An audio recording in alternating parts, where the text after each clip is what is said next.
inicie funciones la Secretaría Ejecutiva del Sistema Nacional Anticorrupción.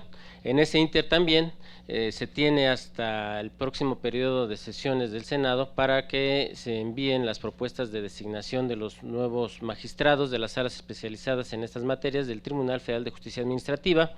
Y por lo que hace al titular o el nuevo titular de la Secretaría de la Función Pública, el presidente lo comentó el 18 de julio cuando promulgó las 7 leyes reglamentarias que sería en este periodo de sesiones que está corriendo desde el 1 de septiembre y que concluye el próximo 15 de diciembre, estaría enviando el nombramiento para la ratificación correspondiente. Ante todo este escenario, y entra en vigor la Ley General de Responsabilidades Administrativas, la nueva Ley General de Responsabilidades Administrativas, hasta un año después de su promulgación, es decir, hasta el 19 de julio del año 2017, tiempo también en el cual tienen hasta esta fecha las entidades federativas para llevar a cabo todas las reformas legales, constitucionales y la implementación de sus sistemas locales anticorrupción.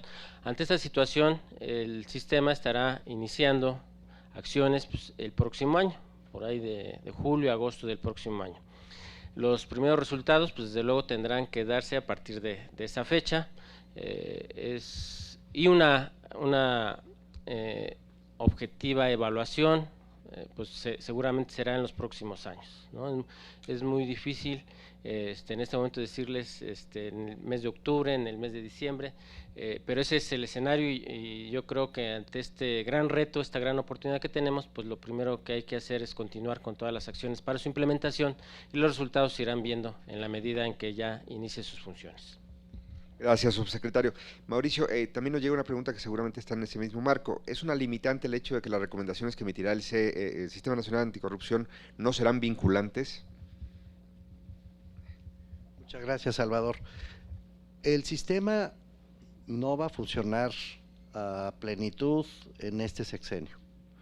Yo creo que ya hay que decirlo así, porque esa es la verdad.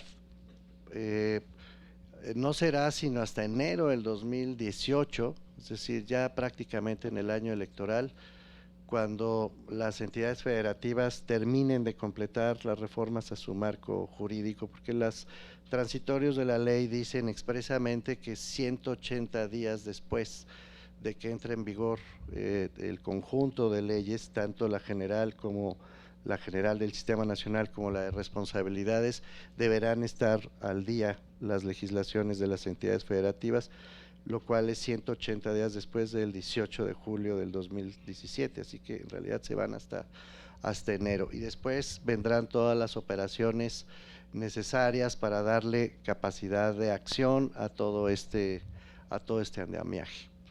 Entonces, primero, me parece sumamente importante, Salvador, entender que el Sistema Nacional Anticorrupción no va a dar sus mejores resultados en el sexenio que termina. Este no es un sistema de este sexenio. Es sumamente importante marcar esta idea justamente para evitar especulaciones. Es importante decirlo además así, porque va a empezar a operar Salvador en el 2018, como ya se dijo aquí también por el señor subsecretario, es decir, en plena campaña electoral, cuando los candidatos a la presidencia y los partidos políticos estén desplegando todas sus armas de propaganda para presentarse como los más honestos, los salvadores de la patria, los que realmente van a cambiar el régimen político para bien y a tratar de conquistar los votos de esta manera seductora de las y los ciudadanos del país. Supongo que nadie se sorprende por lo que estoy diciendo, esto lo vemos cada sexenio, de manera que nadie debería llamarse a sorpresa, y es exactamente lo que va a suceder en el 18. Lo que sí me parece muy relevante, por otro lado, es insistir en que el sistema no fue construido tampoco para ver qué peces gordos caen. Si se cree que el sistema debe dar resultados porque es capaz de meter a la cárcel a sutano o a fulano, los Duarte, los Padres, los Borges, suma y sigue porque la lista es grande, y solamente de esa manera puede dar resultado, nos vamos a estar equivocando dos veces. Nos vamos a estar equivocando en primer lugar porque ya existen los medios para meter, si fuera necesario, a la cárcel a quienes están cometiendo delitos en este momento. No hay pretexto para que las instituciones mexicanas diseñadas para eso ya en este momento no estén actuando en esa dirección. Esa es la verdad. Tenemos leyes, sí, ya se ha dicho aquí por el consejero de la Judicatura, por el Contralor Interno del Poder Judicial de la Federación, leyes que dejan mucho que desear, pero precisamente se reformaron la de responsabilidades y la penal para subsanar buena parte de esos huecos. Así que creer que se puede juzgar por la captura o la pesca de peces gordos sería cometer un error gravísimo. El sistema está ahí para construir un sistema que sea capaz de contener los actos de corrupción, Salvador.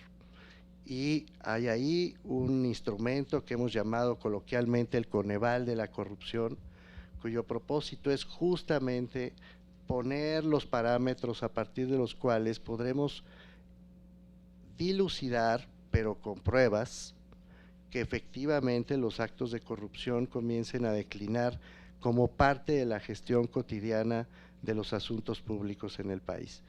Yo creo que esta es la principal prueba a la que se debe someter el Sistema Nacional Anticorrupción a partir del próximo sexenio.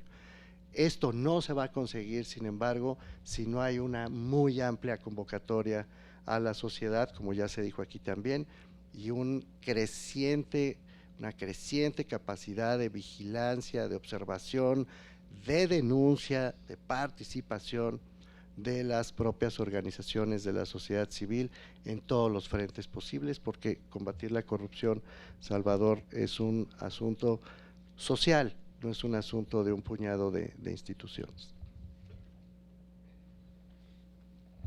Gracias. Entiendo que hay problemas de agenda porque estaba programado que termináramos a la 1, no por otra cosa, y se tendría que retirar ya el consejero Pérez Daza. ¿Alguien más se tiene que retirar ya? Si no, podemos quizás estar 10 minutos más aquí, pero no quiero abusar, estaba pactado eso.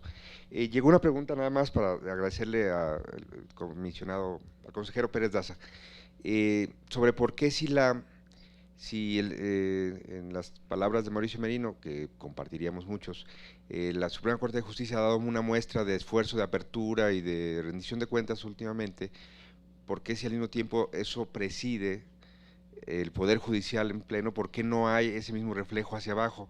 Perdón el abuso, pero pues ahora sí que de salida un comentario creo que enriquecería la visión y la planteó el auditorio. Con mucho gusto. Quiero aprovechar la oportunidad para invitarlos. El próximo miércoles de la semana entrante será el Seminario Internacional de Transparencia, que es organizado por el Consejo de la Judicatura Federal en coordinación con la Suprema Corte de Justicia de la Nación. He de comentarles que el Consejo de la Judicatura Federal, el Poder Judicial Federal, es una de las instituciones, así dicho por organismos internacionales, más transparentes del país. Nosotros tenemos varios ejemplos de la eficacia que se tiene en el seguimiento y vigilancia de lo que se resuelve todos los días por los jueces y magistrados federales. Como ustedes saben, cualquiera que tenga ahorita acceso al internet podrá ver desde su teléfono o desde su tablet, todos los días se reportan todos los actos procedimentales de los jueces federales por internet. Tenemos un sistema que se denomina CICE, en el cual permite de manera transparente ver lo que están resolviendo los jueces todos los días. Además de esto, este sistema informático, que es uno de los más eficaces, porque imagínense tener la posibilidad de ver tu expediente desde tu domicilio, desde una computadora, el seguimiento del trámite del juicio, todas las sentencias que se resuelven en el Poder Judicial de la Federación se suben, y en este seminario que les anuncio, lo que se está discutiendo o lo que se va a interpretar, se está construyendo, es lo relacionado a los límites de la transparencia. En qué casos alguna sentencia del Poder Judicial Federal puede ser reservada, qué debe de interpretarse por el concepto de seguridad nacional, de modo que este es uno de los ejemplos en los que el Poder Judicial de la Federación se conduce no solamente en cumplimiento de la Ley General de Transparencia, sino que hemos ido más allá de lo que establece la ley. Actualmente la Ley General de Transparencia señala que todas las audiencias públicas tendrán que ser o tendrán que estar registradas en taquimecanografía. En el Poder Judicial Federal fuimos más allá.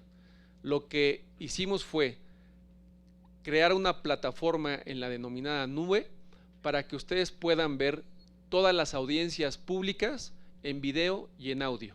Actualmente todas las audiencias que sesionan cada 8 días en todos los tribunales colegiados del país pueden ser observados desde el internet para que ustedes puedan conocer las razones y la discusión por la que los jueces federales toman una determinación. A mí me parece este es un avance fundamental en materia de transparencia y que abona al combate a la corrupción. Muchas gracias. Gracias, consejero. Me gustaría, si se retira, adelante. Rocío hablaba, Mauricio antes, el doctor Merino hablaba de, es un esfuerzo social lo que estamos enfrentando. Llegó una pregunta que creo que apunta para allá. También se había mencionado que la clase política se resistirá y es previsible. Pero ¿de qué manera, nos preguntan, participa el sistema bancario en el Sistema Nacional Anticorrupción? ¿Cuáles serían las responsabilidades como actor financiero y empresa privada? El sistema bancario y otros actores que también son poderes establecidos en la dinámica social y que esto podría amenazar cotos de discrecionalidad, de impunidad, sin duda. Sí, bueno, yo creo que decía que cuando empezamos que llegamos tarde a esta discusión, y es que también llegamos tarde, pero ahora tenemos que reinventar muchas cosas. Hay tantas instituciones que se han creado tratando de garantizarnos la transparencia, la confianza, la rendición de cuentas. Tenemos el Instituto Nacional Electoral, tenemos el IFAI, bueno, ahora ya no es IFAI, ¿no? INAI, pero que justamente la sociedad va empujando porque nuestras democracias son muy débiles, son muy, no han sido lo suficientemente fuertes y con este tipo de instituciones se van fortaleciendo. Se va fortaleciendo la democracia. El problema es que a veces tenemos democracias medio cojas, ¿sabes? Porque puede ser que tenemos que en algunas cosas estemos muy bien en el sistema político, ¿no? Hoy yo creo que al menos en cuanto a elecciones, puede ser que todavía se dan cosas, pero en elecciones podemos decir que hemos avanzado muchísimos en cuanto a la organización de las elecciones, pero hay otras partes, es lo que es muy difícil entender esta democracia que tenemos en México, es como chipotuda, ¿no? O sea, tiene baches, o sea, te vas hasta el fondo y de repente tienes un piquito, y entonces, bueno, pues es una democracia muy irregular y por lo tanto no es una democracia que es pareja para todos. Entonces, también incluso el acceso a la justicia, el acceso a varias cosas no es pareja. Entonces, sí, el reto que nos deja la sociedad civil es que no importa en qué trinchera estemos, no importa si somos académicos, si somos líderes sociales, si estamos en organizaciones de derechos humanos, en organizaciones de medio ambiente, porque eso también tiene que ver con la corrupción, muchos casos en México que de medio ambiente están relacionados con la corrupción. No importa si estamos en el periodismo o en alguna otra cosa. Lo importante es ver cómo coincidimos en algo para poder transitar hacia allá y hacerle ver a otras instituciones públicas que tienen, porque hay veces que dicen, bueno, pero si se trata de la Procuraduría no tiene nada que ver, por decirte, la Comisión Nacional Bancaria. No, pues sí, tendrá que ver en algún momento, porque ahí está el aceido.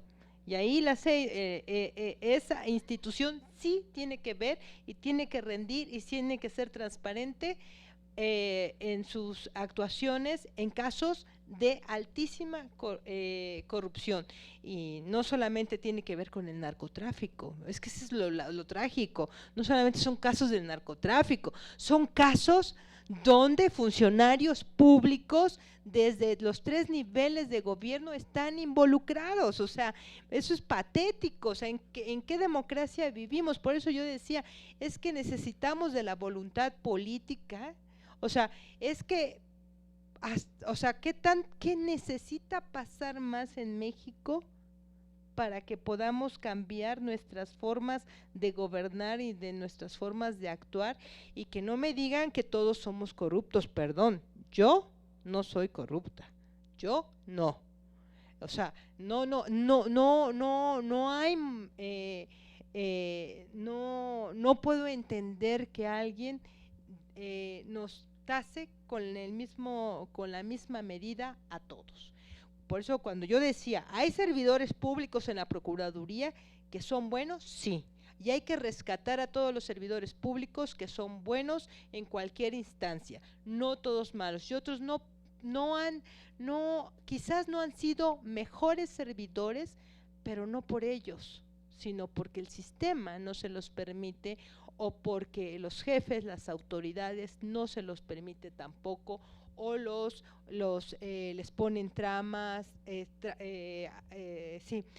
o alguna cosa, y ese es un problema. La sociedad civil, yo creo que hoy tiene que organizarse de una manera seria, de verdad, no solamente con el corazón y el pensamiento, sino porque somos ciudadanos donde todos los asuntos políticos nos atañen, y tenemos esto porque pues si no hacemos algo y no decimos, en Guatemala la gente salió a las calles, y perdón que regrese a ese caso, pero allá tienen juzgando a un presidente y a toda una serie de gentes y de empresarios.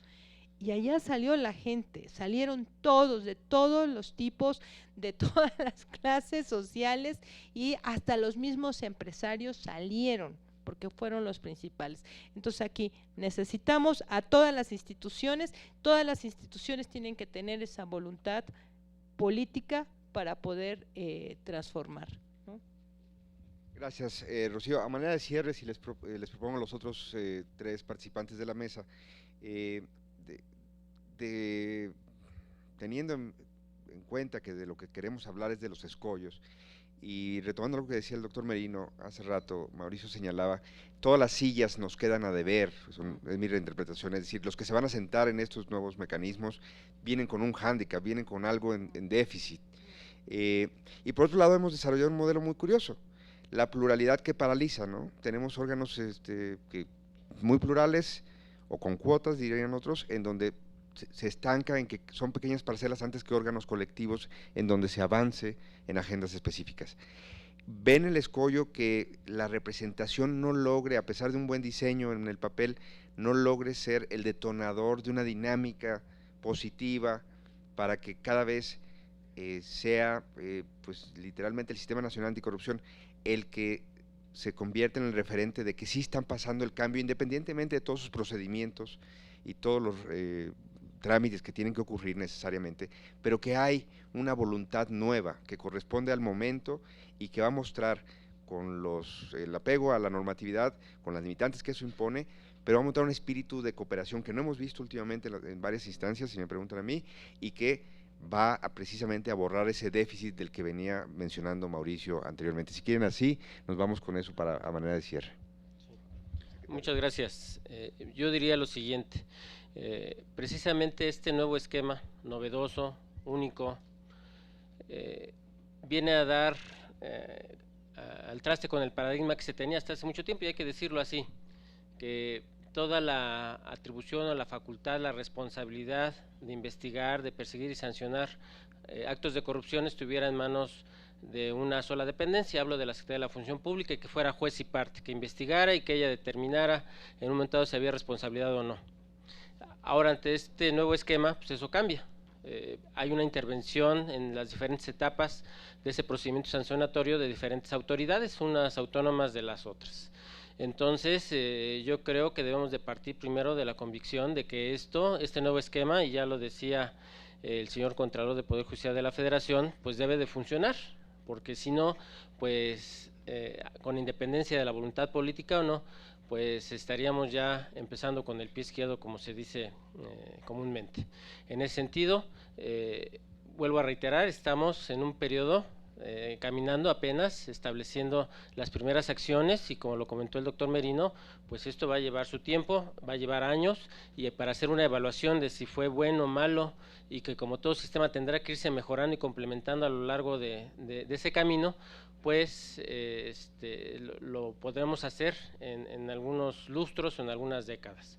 Por lo pronto, se reitera pues la disposición, y la prueba de ello son las acciones con una participación coordinada con los otros integrantes de este Sistema Nacional Anticorrupción. Gracias, subsecretario. Le paso el micrófono a Marino Castillo, Contralor del Poder Judicial. Muchas gracias. Como palabras finales de este foro, de esta oportunidad para platicar con ustedes sobre un tema enormemente importante para el país, que es el combate a la corrupción, yo quisiera decir lo siguiente.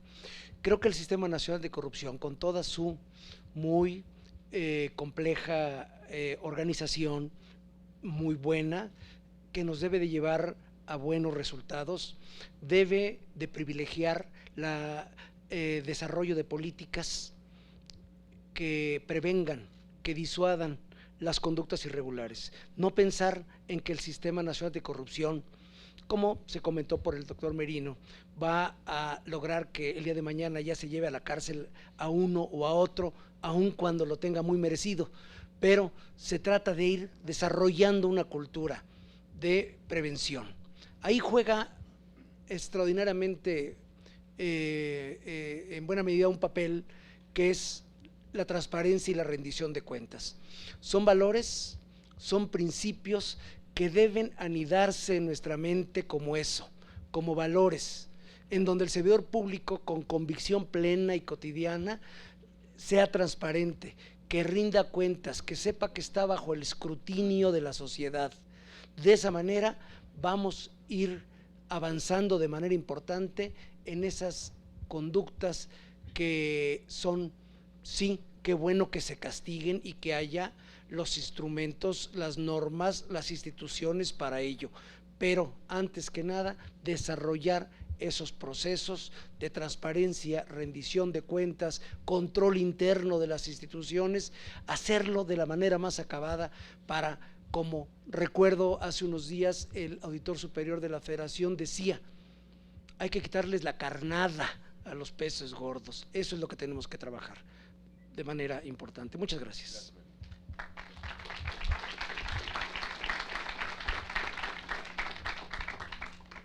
Pues para cerrar, yo creo que todos sabemos, o, si no todos, les puedo asegurar que buena parte de las personas que estamos en esta sala y las que nos están escuchando, sabemos dónde están los procesos que se prestan a actos de corrupción. Lo sabemos perfectamente, esa es la verdad. Está documentado, está diagnosticado, lo ha hecho la auditoría no sé cuántas veces, lo ha hecho la Secretaría de la Función Pública, el propio Poder Judicial. Sabemos dónde está el muerto.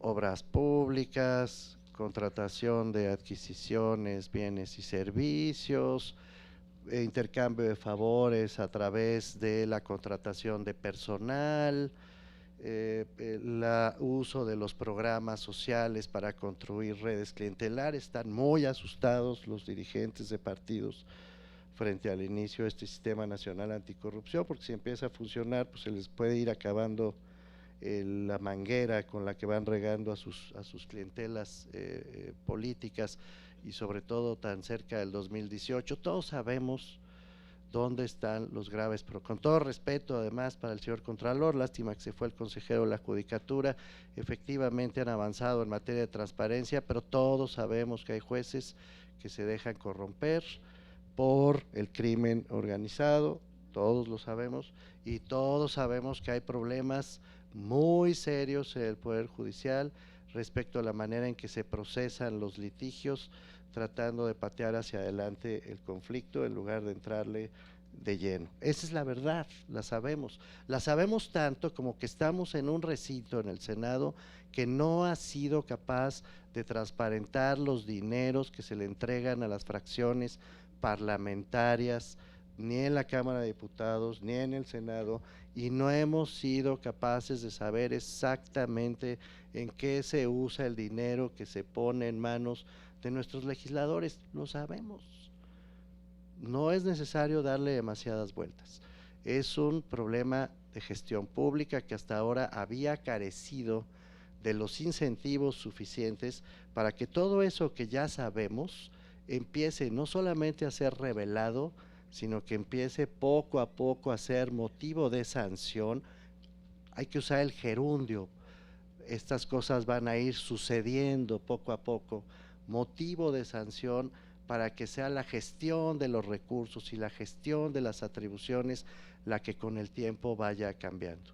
Si le exigimos al Sistema Nacional Anticorrupción que meta a la cárcel a fulano o a perengano porque está el escándalo en la prensa del día, mañana va a haber otro escándalo idéntico o peor, porque así ha venido sucediendo, y las cosas sistémicas que todos sabemos de qué estamos hablando se van a quedar intactas, los contratos se van a seguir asignando igual, los sistemas para poder garantizar que entre el cuate se va a seguir operando igual, y vamos a tener probablemente más peces gordos fuera del agua, pero el agua seguirá contaminada.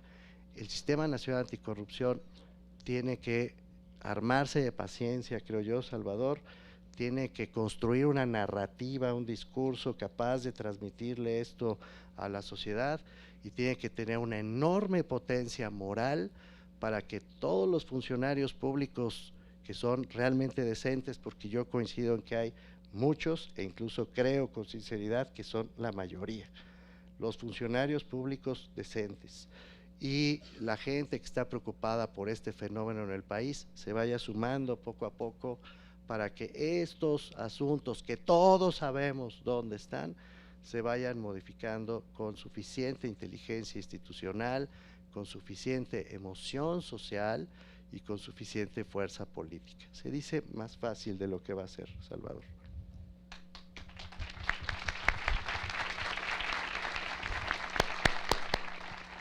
Pues con esas palabras del doctor Merino, agradecerle por supuesto a cada uno de los panelistas, Rocío, Javier, Marino y Mauricio, a todos ustedes por su presencia. Ya están los panelistas de la siguiente mesa listos. Pues si quieren hacer un break, ¿lo sugiero, Roberto, o no lo sugiero? No. ¿Sí? Si quieren salir a tomar algo de agua, 5 minutos, pero para que no se retrase más la mesa siguiente. Gracias a todos.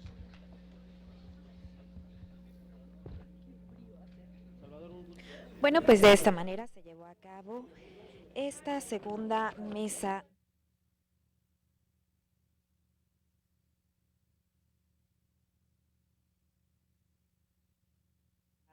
Alfonso Pérez del Consejo de la Judicatura Federal, Javier Vargas por la rendición de la Secretaría de la Función Pública, Mauricio Merina de la Red por la Rendición de Cuentas, Rocío Culebro, directora ejecutiva del Instituto Mexicano de Derechos Humanos y Democracia, y el senador Armando Ríos Peter, quienes, pues bueno, le comento que manifestaron que el Sistema Nacional Anticorrupción tendrá la encomienda de mejorar las prácticas para el combate a la corrupción y coincidieron que llevarse a cabo con voluntad política, pero también con voluntad social. Finalmente señalaron que será hasta 2018 cuando se acabe de implementar este Sistema Nacional Anticorrupción, ya que primero, según lo señalaron, debe de armonizar el marco jurídico con los congresos locales. De esta manera, como usted lo pudo observar, se desarrolló y se llevó a cabo esta segunda mesa de trabajo en el marco de este foro del Sistema Nacional Anticorrupción. Con esto yo me despido, no sin antes, por supuesto, agradecerles su atención e invitarlos también para que continúen muy al pendiente de los trabajos que se desarrollan en el Congreso de la Unión, tanto en la Cámara de Diputados como en la Cámara de Senadores, a través de nuestra señal, la señal del canal del Congreso, el canal de la Unión. Hasta la próxima.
Desde el Senado de la República los saludo y le doy la bienvenida a la señal del canal del Congreso, el canal de la Unión. En este momento nos encontramos en el Foro Sistema Nacional Anticorrupción, en donde estamos y a dónde vamos. En esta ocasión se estará presentando la tercera mesa de trabajo con el tema Mejores prácticas de incidencia ciudadana para el combate a la corrupción. En este momento está por iniciar precisamente esta tercera mesa de trabajo, por lo cual nosotros lo invitamos a que nos acompañe. Señoras y señores, el Senado de la República agradece su permanencia y presencia dentro de nuestro foro titulado Sistema Nacional Anticorrupción, ¿dónde estamos y hacia dónde vamos? Es momento de dar inicio con nuestra tercera y última mesa de este foro, titulada Mejores prácticas de incidencia ciudadana para el combate a la corrupción. Para esto contamos con la presencia en el presidium de Eduardo Bojorquez, director ejecutivo de Transparencia Mexicana. Asimismo, contamos con la presencia de Óscar Arredondo, investigador de Fundar, Centro de Análisis e Investigación. Contamos con la presencia de José Luis Chicoma, director general de ETOS, Laboratorio de Políticas Públicas. Asimismo, contamos con la presencia de Perseo Quirós, director ejecutivo de Amnistía Internacional México. Finalmente, para conformar a este presidium, contamos con la presencia del doctor Alberto Cerdán, director de apoyo a la investigación del Instituto Belisario Domínguez, que en esta ocasión fungirá como nuestro moderador. Sin más preámbulos, cedo el uso de la palabra a nuestro moderador, el doctor Alberto Cerdán. Gracias por el doctorado, pero todavía no. Todavía no lo tengo. Hola, muy buenas tardes, bienvenidas, bienvenidos todos a esta sesión de nuestro foro, y esta mesa habla acerca de las mejores prácticas de incidencia ciudadana en el combate de la corrupción. Bueno, pues ya presentaron a nuestros panelistas, a quienes les agradecemos profundamente que nos acompañen, que dediquen un ratito de su tiempo para compartirnos sus experiencias, y pues empezamos con José Luis Chicoma. Si por favor pudieran poner aquí la presentación, porque nos trae unas láminas preparadas. Él es director general de ETOS, Laboratorios en Políticas Públicas, maestro en Políticas Públicas en Harvard, fue viceministro en el Ministerio de la Producción en Perú, asesor del Consejo de Competitividad en ese país. Estoy presentándolo, sí, por cortesía, pero también para ver si ya pueden poner la presentación.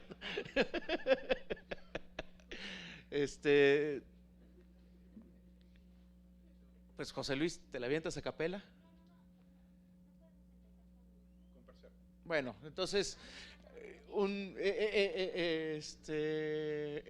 un volantazo de microbusero, ahora quisiera presentarles a Perseo Quirós.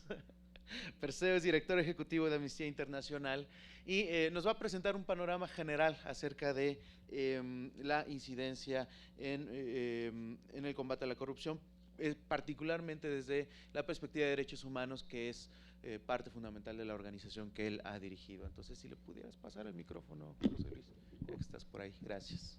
Bueno, buenas tardes. Antes que nada, gracias al Instituto por la invitación, gracias al Senado de la República. Buenas tardes a todos, a todas. Lo bueno y lo malo de estar al último o en la última mesa es que ya muchas cosas se han dicho, entonces tengo excusa de ser muy breve.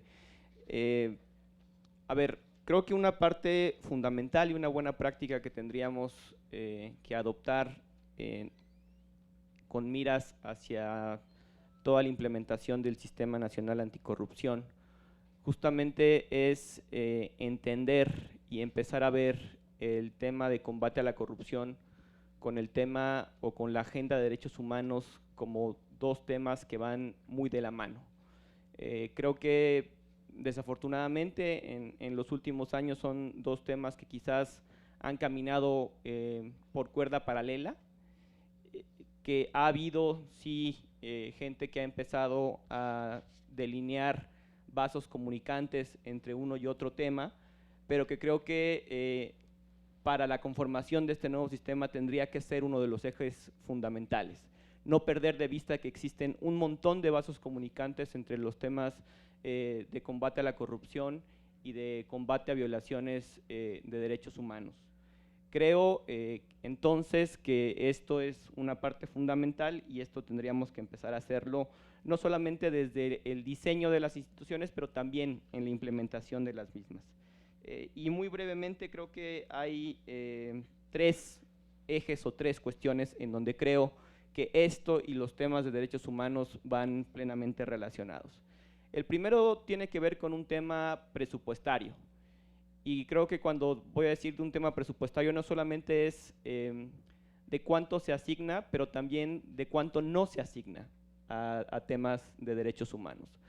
Creo que cometeríamos un error en pensar que las instituciones que ven los temas de derechos humanos son solamente aquellas que tienen el título de derechos humanos en el nombre, ¿no? Que es la Comisión Nacional de Derechos Humanos, las comisiones locales. Creo que para que tanto este Sistema Nacional Anticorrupción como el tema de derechos humanos funcionen de manera adecuada, tenemos que poner mucho cuidado en cuánto se está destinando a cada una de esas instituciones, cuánto se está destinando al combate a, por ejemplo, temas como desaparición forzada, tortura, cómo se está haciendo esto dentro de instituciones claves como son la Procuraduría General de la República, las instituciones de la Secretaría de Gobernación, si están funcionando, si no están funcionando. Y creo que ese es un tema central, la evaluación que se pueda hacer de esos temas. El segundo que yo mencionaría tiene que ver con los nombramientos. Creo que tenemos que tener mucho cuidado y mucha vigilancia, ya lo decía anteriormente el doctor Mauricio Merino, que tenemos que vigilar cómo se ven estos nombramientos, pero yo creo que se tienen que vigilar los nombramientos de manera orgánica y creo que la implementación de este sistema nos tiene que dar luz justamente de cómo generar estándares adecuados de nombramientos, no solamente para los titulares o las titulares de los órganos que conforman este sistema, pero en general para las personas que estén al frente de órganos importantes, dígase Comisión Nacional de Derechos Humanos, dígase fiscalías especializadas. Hay un montón de ámbitos en donde esto sería importante. Y lo tercero, creo que hay un vaso comunicante que está ahí abiertamente directo y es en la Ley de Responsabilidades de los Servidores Públicos y es justamente el tema de violaciones a derechos humanos como una responsabilidad grave que está contenida en la Ley de Responsabilidades de los Servidores Públicos. Y creo que este sistema tendría que funcionar también en ese caso, no solamente monitorear el ejercicio del gasto por parte de los funcionarios, pero también monitorear muchas de las omisiones en las que incurren y también ver si muchas de esas omisiones son hechas con toda la voluntad de probablemente ocultar ciertas cuestiones graves de violaciones a derechos humanos. Y es ahí donde este Sistema Nacional Anticorrupción nos puede dar una herramienta fundamental para hacer frente al combate a las violaciones graves de derechos humanos. Solamente ahí lo dejaría como estos punteos muy breves y bueno, paso la palabra a mis colegas. Gracias. Muchas gracias, Perseo. Mencionabas estos tres aspectos: presupuesto, designaciones y responsabilidades de los servidores públicos. Y sin duda, por ejemplo, en el caso del presupuesto me viene a la mente el caso de Provida, ¿no? Un desvío de recursos de 30 millones de pesos que iban a dar originalmente estaban etiquetados para medicinas antirretrovirales y atención del VIH-Sida, y que en una maniobra poco clara, durante la negociación presupuestaria se transfirieron esos 30 millones de pesos a una organización civil que se llama Provida, con una agenda que estaba en contra de la propia política de la Secretaría de Salud. En una nuez, pasó muchísimo tiempo, y traigo a colación el caso porque justamente organizaciones de la sociedad civil, Fundar, Gire, varias estuvieron involucradas en desnudar esta trama, pero lo que es un hecho es, tardó muchísimo en que hubiera algún tipo de castigo, ¿no? De manera que una violación de derechos humanos, en este caso el derecho a la salud, tuvo un impacto directo por un caso de corrupción para una población específica, y no necesariamente los sistemas. ¿Estos sistemas van a funcionar ahora con este nuevo Sistema Nacional Anticorrupción? Esa pregunta la dejo sobre la mesa para que después la respondan. Por lo pronto, le doy la palabra a José Luis Chicoma para que nos platique de mejores prácticas de incidencia ciudadana en anticorrupción. Muchas gracias, Alberto, y muchas gracias al senador Armando Ríos Peter por la invitación y a su equipo por la excelente organización de este evento. Ahí está Adriana. Y también al Instituto Belisario Domínguez por convocarnos a todos. Creo que ha sido muy interesante. Yo siempre me quejo que es un reto hablar después de la comida, pero ahora me doy cuenta que también es un reto hablar antes, así que, porque están ustedes pensando en la comida como yo. Entonces, por eso me he propuesto ser muy claro y ir al punto, en 5 puntos que voy a hablar sobre mejores prácticas de incidencia ciudadana. Antes presento a mi organización. Yo soy el director general de ETOS, Laboratorio de Políticas Públicas. Si no nos conocen, somos un think tank mexicano que investigamos y hacemos propuesta en temas de transparencia, finanzas públicas, innovación, entre otros temas. Y bueno, el primero de los 5 puntos que les quiero tocar tiene que ver con este siguiente, que es esta cifra, 7.500 millones de pesos. Es lo que en ETOS hemos investigado, que es lo que hoy se gasta en combatir a la corrupción en México, y creemos que esta cifra es importante porque es necesario saber cuántos recursos de todos los mexicanos se está destinando al combate a la corrupción para poder hacerle el seguimiento adecuado, porque ¿qué si se gasta más, si se necesita más? ¿Qué pasa si se necesita más?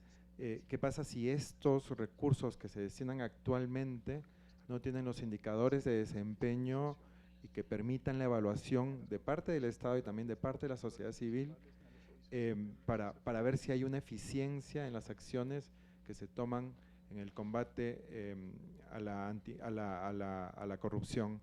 Entonces, no importa necesariamente si es 7.500, 10.000 o 2.500, importa que hay un acuerdo, y por eso nosotros desde ETOS lo estamos socializando con diferentes entidades de la sociedad civil, diferentes organismos públicos, para llegar a lo que podría ser un consenso en cuanto actualmente se destina a este rubro en el presupuesto de la Federación, y pronto poder determinar de todas las nuevas funciones que se han aprobado a través de la aprobación del Sistema Nacional Anticorrupción, de todas las nuevas instituciones que existen, cuánto adicionalmente se requiere. Esto no solo es para tener una cifra, sino es para poder hacerle el seguimiento adecuado. Y para complementar este tema va una segunda idea de qué se puede proponer y qué estamos haciendo desde la sociedad civil. En ETOS propusimos la creación de un anexo transversal en el PEF para hacerle seguimiento a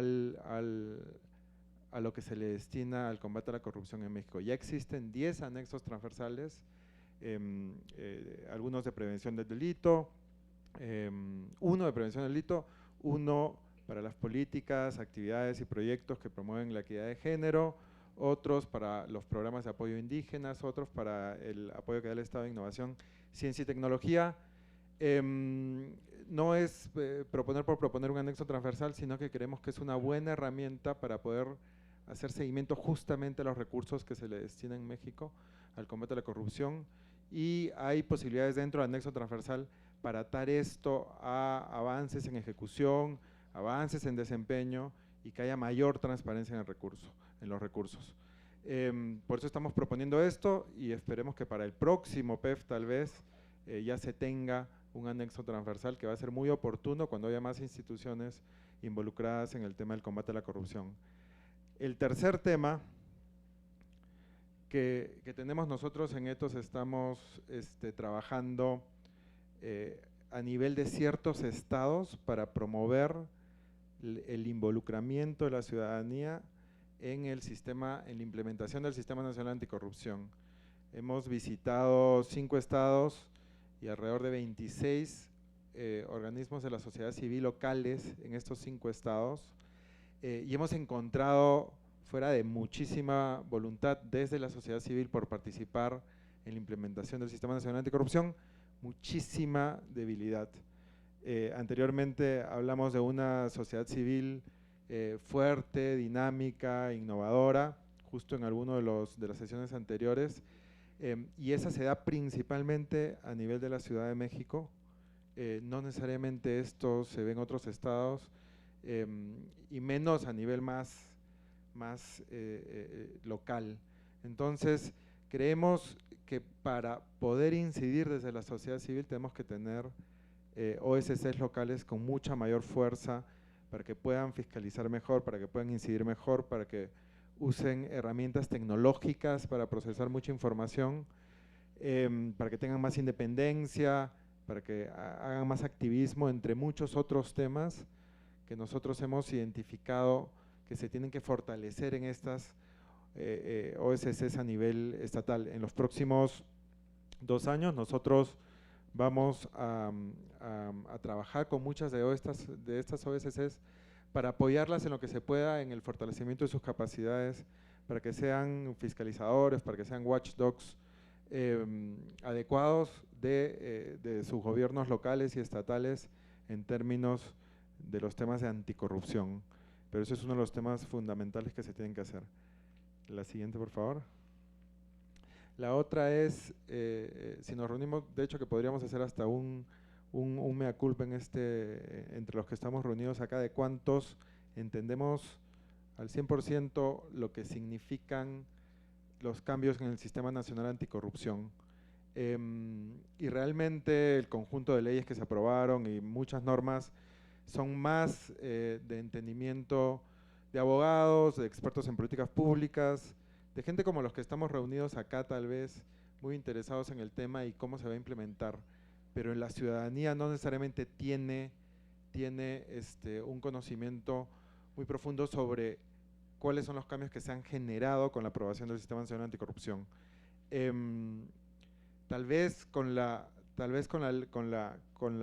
Ley 3 de 3 sí se logró involucrar a la ciudadanía de una manera mucho más clara y era uno de los tantos temas del sistema que eran mucho más fáciles de entender, pero no con el resto, y en el resto hay muchas acciones que tienen que tal vez necesitar de un entendimiento mayor de la ciudadanía.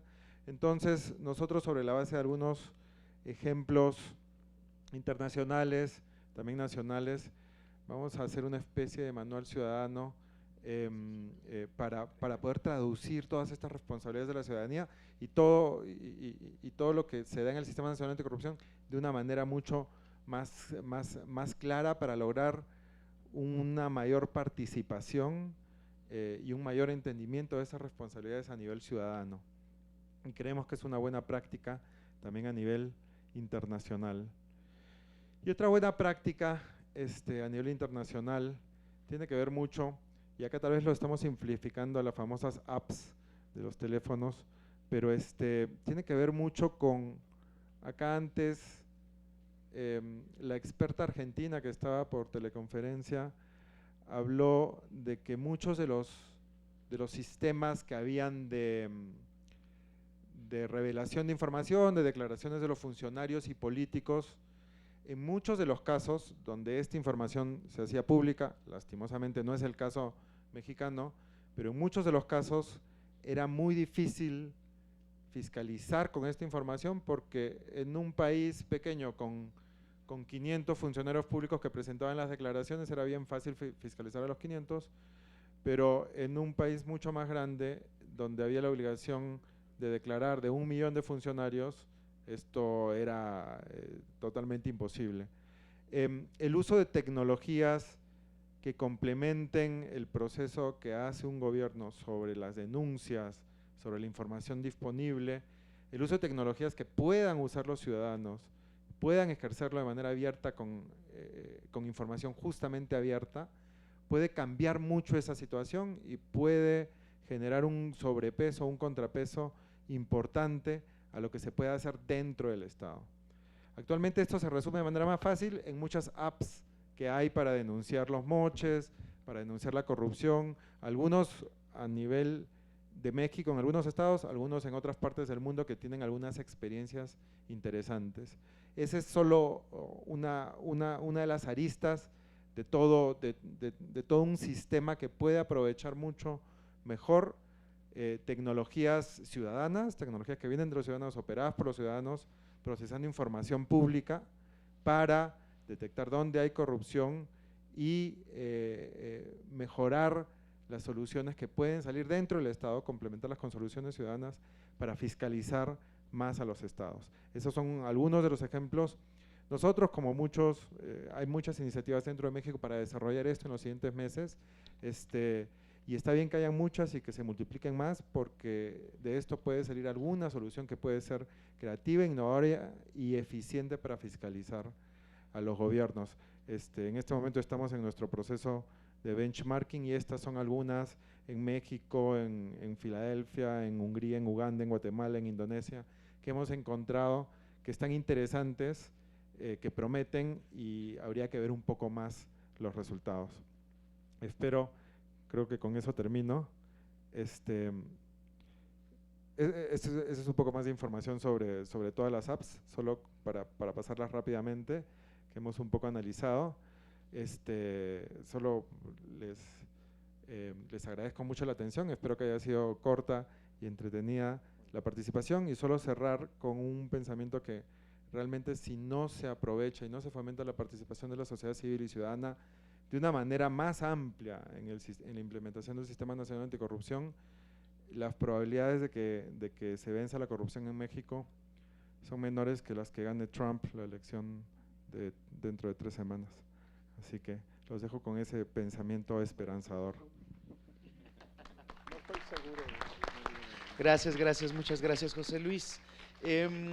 Definitivamente una de las tareas para las organizaciones de la sociedad civil es saber identificar cuáles son los momentos más estratégicos para poder incidir, porque los recursos son pocos, la cantidad de personas también, el número de personas involucradas en los temas, nómbrenlos el que sea, pero en este caso anticorrupción, es limitado, y sin duda, a pesar de todas esas limitaciones, por no hablar de recursos financieros, por ejemplo, es sin duda muy alentador encontrar modelos de organización donde se basan en investigación rigurosa, buscan generar procesos de incidencia a partir de lo que han investigado, a través de alianzas, de estrategias de comunicación, activismo y finalmente con fortalecimiento de las capacidades locales, capacitación, traducción de lenguaje o de políticas que suelen estar pues con palabras o con conceptos muy especializados, muy difíciles de agarrar, pero que una de las labores de las organizaciones civiles pues es ponerlo a la disposición de la mayor cantidad de gente posible. En ese contexto le doy la palabra a Óscar Arredondo. Él es abogado investigador de Fundar, Centro de Análisis e Investigación, y ha tenido mucha experiencia en estos temas anticorrupción, particularmente en Centroamérica. Tengo entendido que acompañaste una misión internacional contra la corrupción, contra la impunidad y la corrupción en Honduras. Entonces, pues bueno, cuéntanos, Óscar. Muchísimas gracias. Muchas gracias a ti, Alberto. Hola a todos los que están aquí y a las personas del panel. En principio, quiero un poco recalcar las cosas que decía Perseo con relación a incorporar la agenda de derechos humanos al combate a la corrupción. Nosotros tenemos un Sistema Nacional Anticorrupción que tiene un enfoque muy particular, que está más centrado en la gestión pública, en una buena función pública, en la fiscalización, en el control interno, en fortalecer a los organismos sancionadores, en crear una coordinación de instancias que son autoridades que tienen que actuar de manera eficaz y dinámica contra una corrupción que es un fenómeno que se está dando todo el tiempo, se modifica y se adapta ante cualquier marco jurídico. Entonces, por eso la importancia de un comité coordinador que pueda emitir políticas también de manera permanente, y las visiones que estamos también tratando de centrar de que la corrupción es un problema sistemático y es estructural y que también tiene que acabarse desde todas estas enquistamiento institucional en donde se ha ido arraigando. Entonces esta agenda de derechos humanos pues también es importantísima porque la corrupción realmente nos afecta a todos, pero afecta mucho más a aquellas personas que menos posibilidades tienen de defenderse o de exigir rendición de cuentas, de acercarse a los mecanismos de transparencia. Y bueno, pues como dicen, al perro más flaco se le cargan las pulgas, ¿no? Es mucho más fuerte, espero no sea un comentario que se oiga mal, pero es mucho más fuerte la corrupción en aquellos sectores y en la sociedad en donde más problemas tienen para poder exigir una buena impartición de justicia. Entonces tienen menos acceso a la salud, menos acceso a la educación, se agrava muchísimo la calidad de vida, y por eso es súper importante que los derechos humanos se incorporen de manera clara en la agenda de combate a la corrupción, en particular en los mecanismos de participación ciudadana. La participación ciudadana tiene que ser algo cada vez más profundo y más vinculante, que tenga mecanismos en donde la sociedad pueda llamar al servidor público a rendir cuentas. El uso de aplicaciones me parece sumamente interesante e importante para también hacer cuestiones de georreferenciación, de denuncias en tiempo real, de incluso coordinarse con otros órganos de control interno o entidades de fiscalización para los mecanismos de denuncia que se interpongan. Y un poco también con relación a la presentación de José Luis, me parece muy importante que podamos plantear cómo se va a implementar el Sistema Nacional Anticorrupción, que nos preguntemos cuánto nos cuesta la corrupción. Puede costarle al Estado una cantidad en particular, pero más bien nos cuesta a la sociedad lo que no podemos ver. O sea, podríamos tener un México sin corrupción, con mucho mejores avances y resultados en la calidad de vida de los mexicanos, y un México con corrupción en donde no podemos ver realmente la otra cara de la moneda, ¿no? O sea, la cantidad de contrataciones que se hacen en el gobierno de adquisiciones de obra pública, si no tuviera corrupción, ¿cómo se vería reflejado en los servicios que el gobierno da? Y lo que vemos realmente, pues podríamos hacer un diagnóstico como muy preciso para saber cuánto nos cuesta, pero nada más basta subirse al taxi, decirle cómo ve las cosas, y te dice, joven, muchísima corrupción, no se puede ni verificar el taxi, no lo puedo ni pintar, aquí están las panteras, aquí entra un particular a darme el mismo servicio que doy yo, y toda la sociedad en diferentes ámbitos está afectada, ¿no? Entonces, ese es el verdadero costo de la corrupción. En cuestión de cómo debemos implementarlo, yo creo que es importantísimo designar al comité coordinador, y del comité coordinador ya se podrán plantear cuáles son las metas, los objetivos, los programas y todo, y saber cuánto se requiere, por lo menos en el primer año. Me parece que para el siguiente año sería también muy interesante buscar un planteamiento transversal para todas las dependencias y entidades para que aterricen las políticas que se vayan diseñando en el seno del organismo descentralizado que se encargará de aterrizar las decisiones que se tomen en el comité coordinador. La verdad es que es muy complejo como para hablarlo en este momento, y yo un poco quisiera platicarles de lo que fui a hacer yo a Honduras, ¿no? En Honduras se está constituyendo la Misión Internacional contra la Corrupción y la Impunidad. En Honduras, esta es una idea que el pueblo salió a exigir después de un enorme fraude en el sistema de seguridad social del Estado, en donde hubo una confabulación entre las personas que manejaban la seguridad social del Estado con los que hacían las medicinas, y entonces el fraude llegó incluso a dar medicamentos que no tenían las fórmulas, y hubo gente que incluso murió por este afán, esta voracidad absurda de corromperse. Indignó tanto a la gente, salió la gente a exigir, queremos una comisión internacional contra la impunidad en Honduras, como es la CICIG, que es la Comisión Internacional contra la Impunidad en Guatemala. Querían una CICIG en Honduras, pero pues es que uno oye a la CICIG y ve los éxitos de la CICIG. Por ejemplo, el año pasado que salió el anterior presidente Otto Pérez Molina, porque la CICIG hizo una gran investigación junto con las organizaciones de la sociedad civil que fundamentaron las acciones de la Fiscalía guatemalteca contra Otto. Entonces, era un esfuerzo enorme de una comisión internacional que se creó en Guatemala en coordinación con la ONU, el legislativo guatemalteco junto con la ONU crearon esta comisión, y esta comisión ha ido evolucionando. O sea, no se creó en 2015 ni en 2016, la CICIG lleva por lo menos unos 17 años, se creó por un problema de inseguridad pública, y volvemos a meter el tema de los derechos humanos. Guatemala, un país súper inseguro, con una violencia y un crimen altísimo. La gente con dinero, los legisladores, los políticos, los empresarios empezaron a contratar seguridad privada.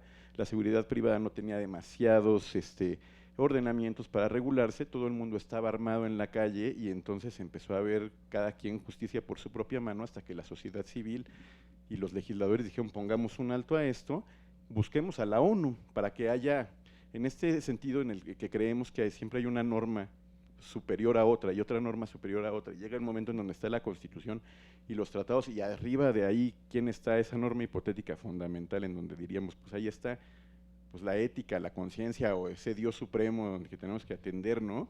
Que ya no hay nada. En Guatemala, pues después de que ya viste a la Constitución y ya viste a las instituciones y todo, ya no había nada, porque todo el mundo estaba inmerso en la corrupción. Buscaron a la ONU, para que la ONU pues de alguna manera tutelara, ¿no?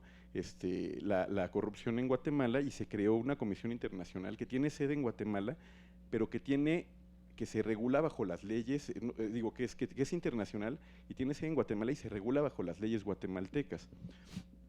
Hasta ahorita empezó a tener, ha tenido varios cambios la CICIG, y ahora en 2015 lograron procesar al presidente y que saliera, y me parece un logro importantísimo, pero hay que entender la evolución de esto, ¿no? O sea, tanto el pueblo hondureño como nosotros, mexicanos, no podríamos pensar en una figura similar, porque no tenemos las condiciones, porque no es la corrupción lo que detona esto, porque además implica una injerencia internacional y una aceptación de que requerimos una tutela, de que somos interdictos, incapaces de regularnos legalmente. Entonces, pues no es lo que ocupa.